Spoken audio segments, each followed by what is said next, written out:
परंतु हा जो विचार आहे की संत साहित्य आणि त्याचा समन्वय सध्याच्या शिक्षण पद्धतीशी व्हावा आणि सध्याच्या शिक्षण पद्धतीमध्ये अशा प्रकारचं संत साहित्याचा समावेश घडून यावा हे समाजाच्या कल्याणाचं लक्षण असेल.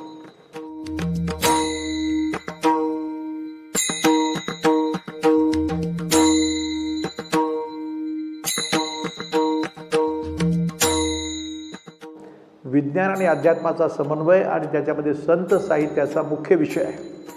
या संत साहित्याला ज्ञानेश्वरी असो, गाथा असो, दासबोध असो, भागवत असो किंवा इतर सर्व धर्माचे ग्रंथ असो, हे सर्व धर्मग्रंथ आणि सर्व जो विषय आहे हा समन्वयाचा विषय, हा मानवतेचा विषय आहे.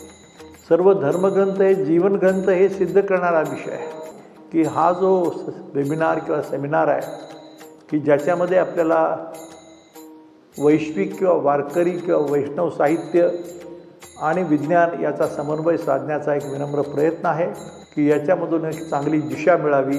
सर्व शिक्षण क्षेत्रामध्ये याचं एक वेगळं स्वरूप विज्ञान आणि अध्यात्माचा समन्वय करणारं, संत साहित्याचा आणि नेहमीच्या शिक्षणाचा समन्वय करणारं घडत राहावं.